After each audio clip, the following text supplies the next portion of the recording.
我嘅 channel。今集咧要同大家整一個咧黑啤牛肉酥。咁上一次咧都同大家咧用呢個啤酒煮過花甲㗎啦。咁咧我上面咧就 share 翻條 link 俾大家。咁如果你冇睇過嘅，你可以撳翻入去睇啦。咁咧今次呢個牛肉咧就因為個份量好大嘅，所以我就整咗呢個一餸兩味啦。第一餐咧我就會攞嚟整呢個牛肉酥，咁第二餐咧我就係整一個小菜嘅。咁喺片尾嘅時候咧，我都會 share 翻俾大家睇。咁今次咧呢一個牛肉我係用一個電子壓力煲去煮啦。其實平時咧我燜嘢啊或者係煲湯咧我都會用佢嘅，因為佢係非常之慳時間啦，同埋最重要嘅一樣嘢我就係咧唔需要睇火嘅。咁屋企有小朋友嘅人應該會知㗎啦。其實你湊住小朋友又要顧住個廚房咧，係根本兼顧唔到，同埋咧都幾危險㗎。咁所以我坐月嘅時候咧，我特登就買咗呢個煲啦，就煲啲湯水俾自己坐月嘅時候飲啦。咁我亦都好慶幸咧，自己去買咗呢個煲嘅。但係你冇呢一個煲咧，都一樣可以煮到今集呢一個餸嘅。咁你可以用翻普通煲或者陶鐵鍋去煮啦。咁我陣間煮緊嘅時候咧，都會話翻俾大家聽咧。如果你用呢啲方法咧，應該點樣煮嘅？咁我哋而家就睇下我哋有啲乜嘢嘅材料先。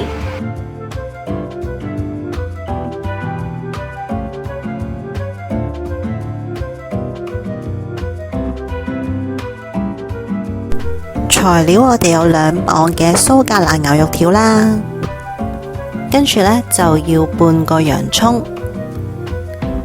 少少蒜頭2粒，跟住呢濃湯寶，咁仲有我哋嘅黑啤啦，同埋有個西梅汁嘅。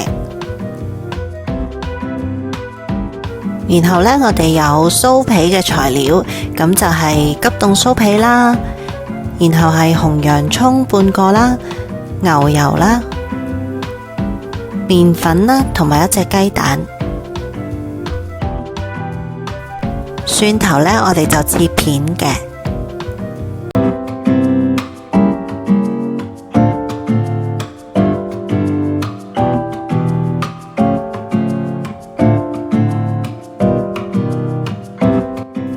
洋葱呢，我哋就切粒。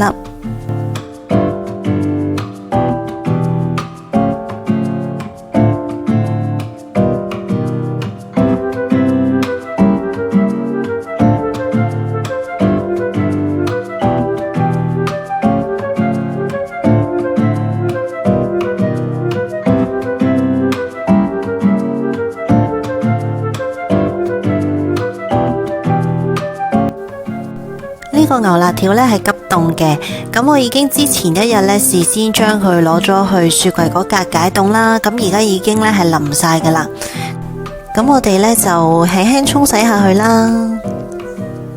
呢度呢有2磅嘅牛辣條，咁其實呢，佢包好咗抽真空呢，我又唔覺得佢咁多嘅，但係一拆咗出嚟呢，原來份量都幾多嘅，咁所以呢，我就會分開2餐嚟食嘅。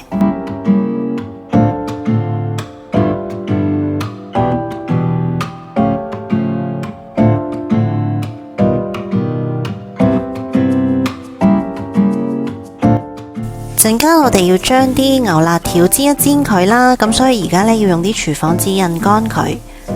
咁同埋呢，佢都幾長噶，所以要將佢1開2啦，等我陣間容易啲煎嘅。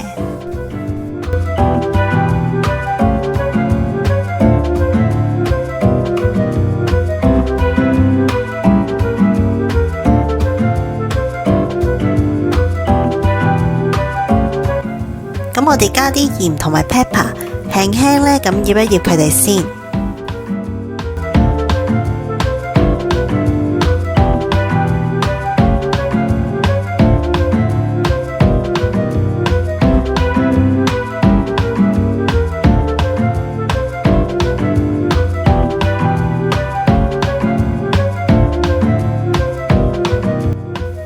開返個大火啦，跟住就加入啲牛油。咁呢，睇住個牛油呢，就唔好俾佢燶啦。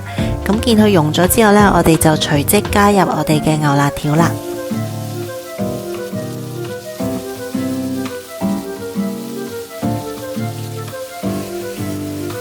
我哋就唔使將佢哋煎熟晒嘅，咁我哋將佢個表面煎到金黃色啦。咁呢一個步驟呢，就係將啲肉汁封鎖喺入邊啦，同埋呢令到成個餸呢都更加之香嘅。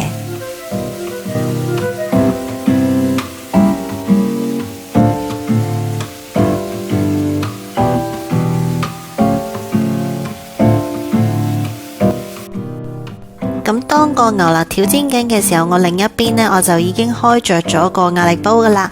咁我就揼嚿牛油落去，等佢溶咗之後呢，我加埋啲洋蔥落去，同埋啲蒜頭落去呢，就炒香佢。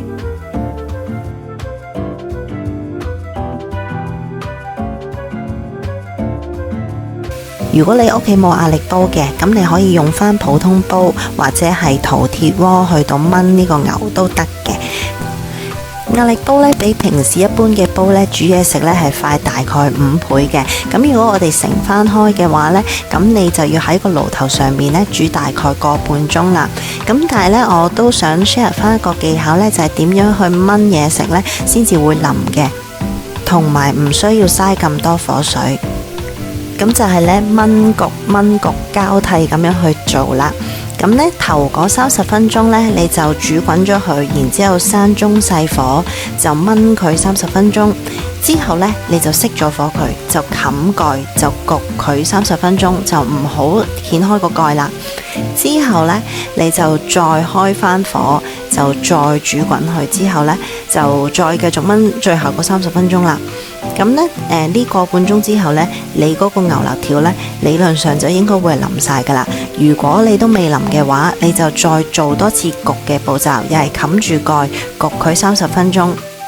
咁呢一個時間呢，就俾大家參考啦，因為呢唔同嘅鍋嘅物料啦，例如係陶鐵鍋呢，可能煮嘅時間呢都會唔一樣嘅。咁同埋呢，你切個牛肋條嘅大細呢，亦都會有影響嘅。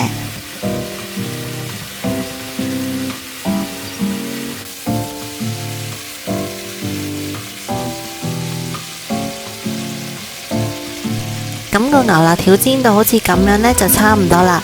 咁而家我哋可以將佢加埋落去我哋嘅壓力煲嗰度啦。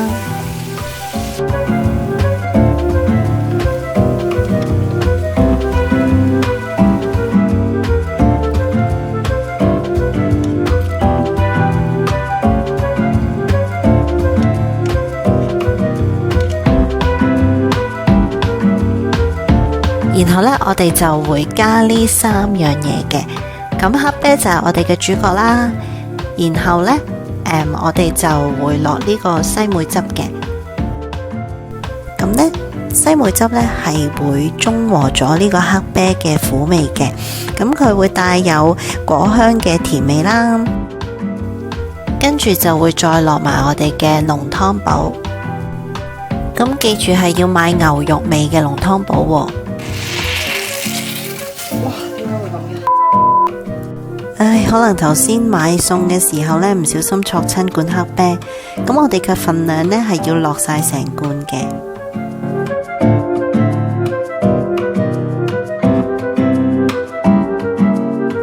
跟住就係個西梅汁啦。咁西梅汁呢，我而家就會落住一半先啦。咁我會一路加呢，就一路試下味嘅。咁落西梅汁呢，我係參考名廚 Marco Pierre 嘅食譜去到做嘅。咁呢，另外有啲材料呢，我就自己呢再 adjust 過嘅。試下個味夠唔夠甜啦？好似仲有啲苦，咁加多1/4支。咁我哋就唔好令到個味呢蓋過咗個黑啤喎。如果唔係就妹仔大過主人婆啦。好，再試下先。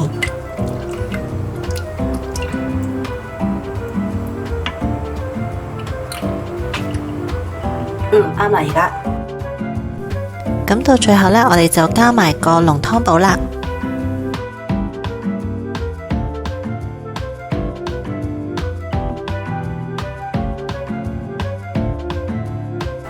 就用 meat 啦，跟住就較15分鐘。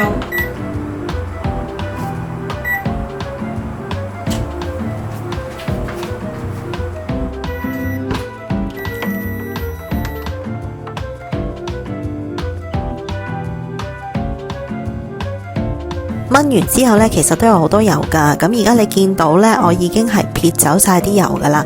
咁我就將啲肉啦同埋啲汁分開。咁呢，我就留起一部分呢，就整個小菜啦。咁另外呢一啲呢，我就會用返嚟整個牛肉酥。咁啲牛肉呢，我就擺咗喺個密實袋入邊啦。咁我哋跟住落嚟要做嘅呢，就係呢將啲肉呢就碾碎佢啦。因為呢喺個壓力煲嗰度呢，已經燜到佢哋好腍啦，所以呢，其實就咁碾呢，嗰啲肉已經碎晒。咁我哋就唔使切咯。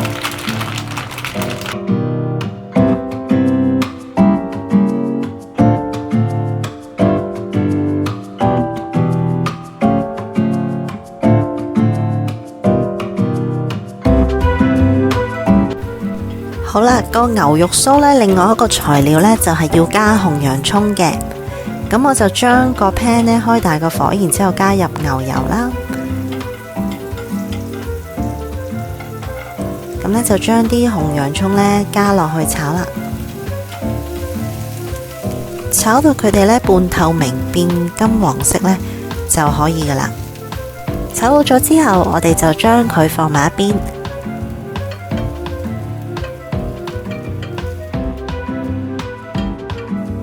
咁我哋而家呢，就要整個汁啦。滾起咗之後呢，咁我哋就攞個篩啦，然之後就篩一啲麵粉落去，就將個汁呢整結佢嘅。咁我哋呢，一定要慢慢咁樣加啲粉落去嘅，如果唔係呢，佢就會變咗一嚿嚿噶啦。咁我哋就一路篩啦，一路攪佢啦。咁我個麵粉嘅份量呢，就大概3至4個湯匙左右。咁其實呢，我都係一路煮佢呢，一路感受下佢夠唔夠結身嘅。咁我哋就煮到呢一個狀態呢，咁就 OK 噶啦。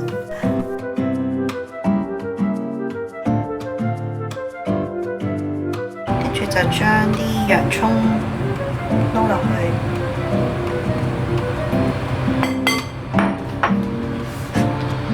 頭先呢，我哋個汁呢，都撈埋。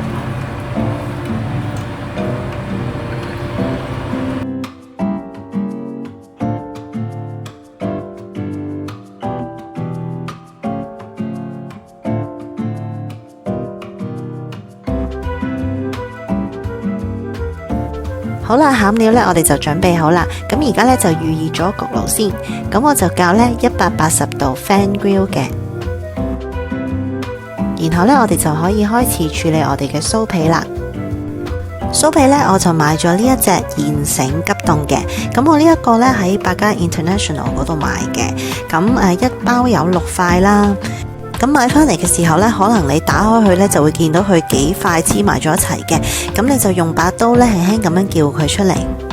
一張酥皮呢，我哋可以整3個嘅。咁所以呢，我哋就要用4張酥皮。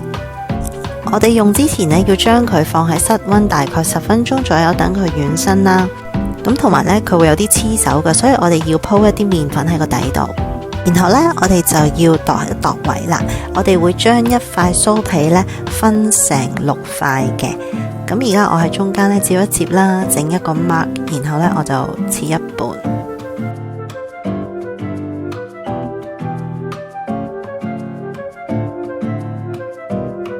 跟住呢，再度一度位啦，就將佢哋分成3等份嘅。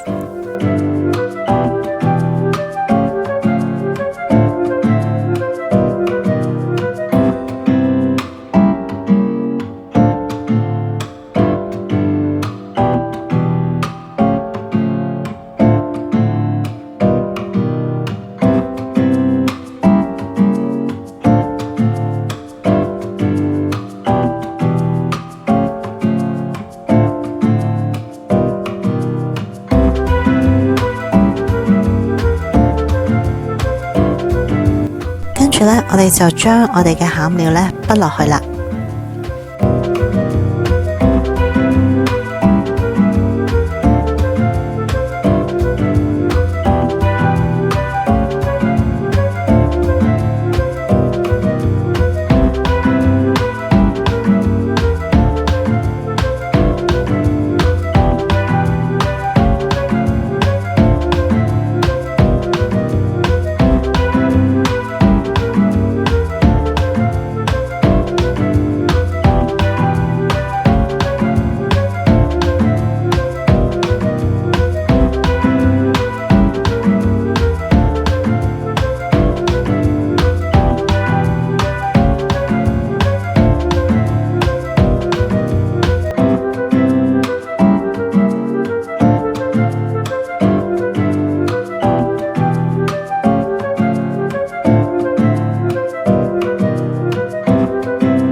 我哋用隻叉呢，將個酥皮嘅邊呢就握實佢，同埋呢整一啲 pattern 出嚟。然後呢，我哋再用把刀呢，就喺個皮上面呢，就切一條條坑紋，咁就可以令到呢嗰個牛肉呢可以散翻一啲水氣出嚟。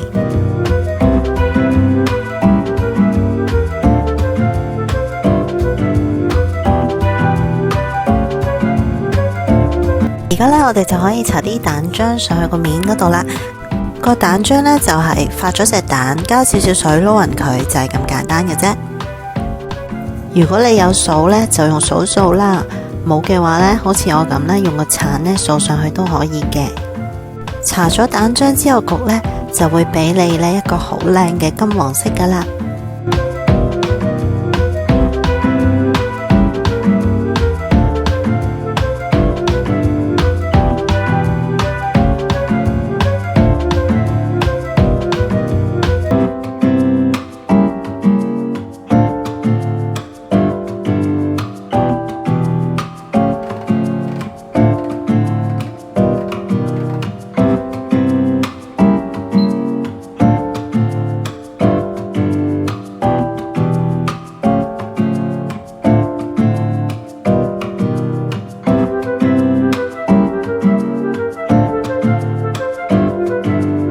又係試食嘅時間啦！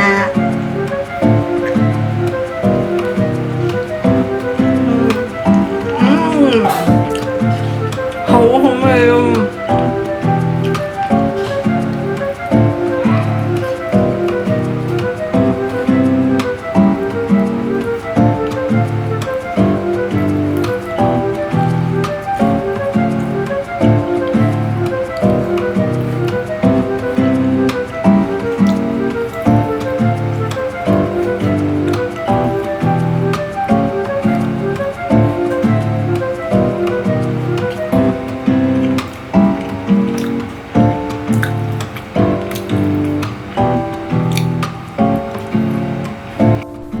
咁呢就睇下我另外一味餸啦。咁呢一個呢就係菜心牛肋條。咁啊菜心呢就係蒸咗佢之後呢就係切斷，然之後呢就墊底嘅。個醬汁呢就好似我頭先咁樣教大家呢，用呢個麵粉呢煮翻結佢，就淋上面就可以上碟噶啦。好啦，嘢就食完啦。咁樣呢，如果你中意我呢個食譜呢，記得俾個 like 我啦，同埋 comment 喺下低話俾我知呢你嘅諗法。咁如果你未 subscribe 我嘅，記得 subscribe 啦，同埋撳埋我個鐘仔呢，就唔會錯過我新嘅影片噶啦。咁我每一個禮拜呢都會 update 一次嘅。咁好啦，我哋下個星期再見，拜拜。